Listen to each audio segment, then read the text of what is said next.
नहमदुहु व नुसल्ली अला रसूलिल करीम अम्मा बाद आऊज़ु बिल्लाहि मिनश शैतानिर रजीम बिस्मिल्लाहिर रहमानिर रहीम अल्लाहुम्मा अन्फ़अना बिमा अल्लमतना व अल्लिमना मा यनफ़उना व ज़िदना इल्मा आमीन सुम्मा आमीन। कैसे हैं आप लोग? आप लोगों का ये सफ़र कैसा जा रहा है? आपको कैसा लग रहा है? Thank you very much. आप लोग फीडबैक भी देते हैं, मुझे बहुत अच्छा लगता है। और अल्हम्दुलिल्लाह आज जुम्मे का दिन है, तो हम अपने प्रोग्राम का आगाज़ एक छोटी सी हदीस से करते हैं कि नबी करीम सल्लल्लाहु अलैहि वसल्लम ने फरमाया कि जब तक कोई मुसलमान दुरूद पढ़ता रहता है, फरिश्ते उसके लिए मग़फ़िरत की दुआ करते रहते हैं। अब ये हम पे है कि हम कितना दुरूद पढ़ते हैं। एक और दफ़ा नबी करीम सल्लल्लाहु अलैहि वसल्लम ने फरमाया कि एक साहबी उनके पास आते हैं और आके कहते हैं कि या रसूलल्लाह, मैं बहुत कसरत से दुरूद पढ़ता हूँ, आप मुझे ये बताइए कि मैं अपनी दुआ का कितना हिस्सा दुरूद के लिए वक्फ करूँ। तो नबी करीम सल्लल्लाहु अलैहि वसल्लम ने कहा कि जितना तेरा दिल चाहे। उसने कहा कि क्या मैं 1/4 हिस्सा अपना जो है वो दुआ का वो मैं दुरूद पढ़ता रहूँ? उन्होंने कहा कि अच्छा करोगे, लेकिन अगर इससे ज़्यादा कर सको। उसने कहा कि अच्छा, मैं अपनी दुआ का क्या आधा हिस्सा जो है वो दुरूद पढ़ता रहूँ? नबी सल्लल्लाहु अलैहि वसल्लम ने कहा कि अच्छा करोगे, लेकिन अगर इससे भी ज़्यादा कर सको। उसने कहा कि तो फिर मैं क्या 2/3 हिस्सा अपना दुआ करता दुरूद शरीफ पढ़ता रहूं? नबी सल्लल्लाहु अलैहि वसल्लम ने कहा कि अच्छा करोगे, लेकिन अगर इससे भी ज़्यादा कर सको।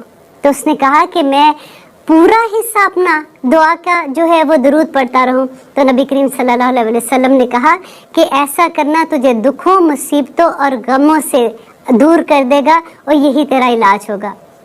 तो उसने कहा कि मैं अल्लाह से वादा करता हूँ कि आज के बाद मैं दुरूद ही पढ़ता रहूँगा। सुभान अल्लाह।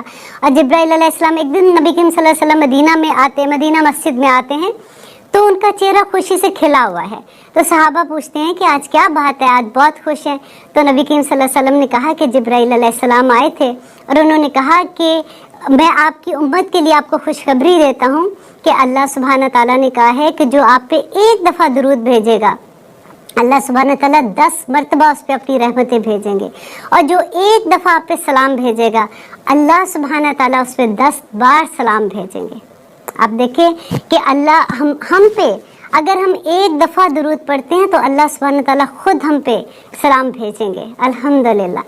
तो आइए हम चलते हैं अपने सबक की तरफ। हम लोग कह रहे थे सूरत बकरा और उसकी हमने 66 आयात कर ली थी, और अब हम इंशाल्लाह 67 आयात करेंगे आज। थोड़ा सा उसका बैकग्राउंड में चलते हैं कि हमने क्या पढ़ा था। आपको याद है लास्ट वीक हमने क्या सबक पढ़ा था?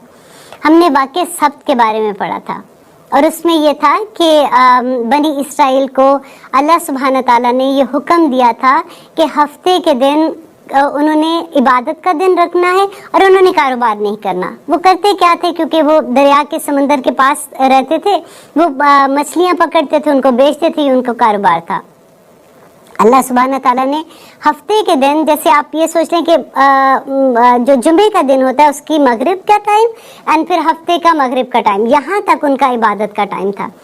उन्होंने क्या किया कि वो बड़े बड़े जैसे गड्ढे खोदते हैं, वो खोद के उसके अंदर जाल बिछा दिए, और उन्होंने जैसे मछलियाँ आती थी, और हुआ भी क्या, उन पे इम्तिहान इतना था कि हफ्ते के दिन मछलियाँ उबल उबल के जैसे आती हैं, इतनी मछलियाँ आती थी जिसकी खादी, लेकिन उनको पकड़ने का हुक्म नहीं था।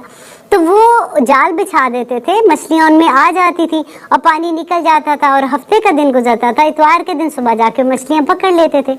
और ये अल्लाह सुब्हान ताला के साथ एक धोखा था। तो अल्लाह सुब्हान ताला ने उसके बदले उनको उनकी सज़ा क्या दी कि उनको बंदर बना दिया। का जो बदतरीज इंसान इस शक्ल में आया, तो क्या हम बंदर से बने हैं? वो वाले बंदर थे? तो बिल्कुल ऐसा नहीं है, क्योंकि नबी करीम सल्लल्लाहु अलैहि वसल्लम ने फरमाया कि किसी उम्मत की सज़ा 1 महीने से ज़्यादा नहीं रही है, उन पे अजाब का जो वक्त था। तो वो बंदर जो थे उनका 1 महीने के बाद वो सब बंदर ख़त्म हो गए, और जो बचे थे लोग वो वही लोग थे जो नेक और ताबे लोग थे, जो अल्लाह सुब्हान ताला के हुक्म को मानने वाले लोग थे। यहाँ तक तो हमने बनी इसराइल का पूरा वाक़या पढ़ लिया था। अब मज़े की बात देखिए कि एक वाक़े के बाद अल्लाह सुब्हान ताला दूसरा वाक़या बयान करते हैं, और फिर यही होता है कि वो फिर से वही हरकत करते हैं। अब हम आज जो वाक़या पढ़ रहे हैं ये गाय का वाक़या होगा। उसमें मैं आपको थोड़ा सा इसलिए डिटेल बताती हूँ कि जब हम इसका वर्ड टू वर्ड ट्रांसलेशन करेंगे तो आपको थोड़ा सा अंदाज़ा होगा कि मैं किसके बारे में बात कर रही हूँ। کہ ہوا کیا تھا کہ بنی اسرائیل میں ایک شخص تھا، اس نے اپنے چچا کا مرڈر کر دیا، اور جب اس نے اس کو قتل کر دیا تو اس کی لاش جو ہے وہ کسی اور کے گھر کے آگے رکھایا، اور جب لوگوں نے صبح اٹھ کے دیکھا کہ یہ کیا ہوا تو وہ آپس میں سارے ایک دوسرے پہ الزام لگانا شروع ہو گئے، پورے قبیلے میں ایک فتنہ پھیل گیا، کوئی کسی پہ الزام لگا رہا ہے، لڑائی جھگڑا شروع ہو گیا۔ وہاں کے لوگوں نے کہا کہ ہم ایسا کرتے ہیں، ہمارے درمیان میں نبی ہے، حضرت موسیٰ علیہ السلام کے زمانے کا قصہ ہے، تو ہم ان سے جا کے بات کرتے ہیں اور وہ ہمیں بتائیں گے کہ اصل میں کیا واقعہ ہوا ہے۔ حضرت موسیٰ کے پاس جاتے ہیں، اور حضرت موسیٰ جب اللہ سبحانہ تعالیٰ سے دعا کرتے ہیں تو اس کا جو حل ہے نا، وہ آپ ابھی ہم جو آیت پڑھیں گے، آپ آیتوں کے ساتھ ساتھ رہیے گا تو آپ کو اندازہ ہوگا۔ اچھا، اس میں 3 سبق، ان آیات میں ہمیں 3 سبق ملیں گے۔ نمبر 1 یہ کہ بنی اسرائیل کون تھے؟ آپ کو پتہ ہے یہ کہاں رہتے تھے؟ مصر سے چلیں، آپ کو میں نے پہلے ان کی ساری سٹوری سنا دی ہے، اب اسی سٹوری کے ساتھ ساتھ چلتے رہیے کہ وہ مصر میں رہتے تھے اور وہ غلام تھے، فرعون کی غلامی کیا کرتے تھے، اور ان کے دل میں، کیونکہ فرعون جو تھے مصری لوگ تھے، وہ گائے کو پوجا کرتے تھے، اور ان کے ساتھ رہتے رہتے ان میں گائے کی محبت پیدا ہو گئی ہوئی تھی، تو اللہ سبحانہ تعالیٰ چاہ رہے تھے کہ ان کے اندر سے یہ محبت کو بھی نکال دیں، کیونکہ یہ شرک کے لیول پہ چلے جاتے ہیں۔ اور دوسری اس کی وجہ جو تھی، جو اللہ تعالیٰ یہاں پہ بتانا چاہ رہے ہیں ان آیات سے، کہ ان کا عقیدہ آخرت خراب ہو گیا تھا، اور تیسری وجہ یہ تھی کہ اللہ تعالیٰ ان کو ایک معجزہ دکھانا چاہتے تھے، اور کیونکہ ان کو یہ بتانا چاہتے تھے کہ اللہ سبحانہ تعالیٰ مرنے کے بعد بھی زندہ انسان کو کرے گا اور آخرت کا وقت آئے گا، اور تاکہ وہ لوگ سدھر جائیں۔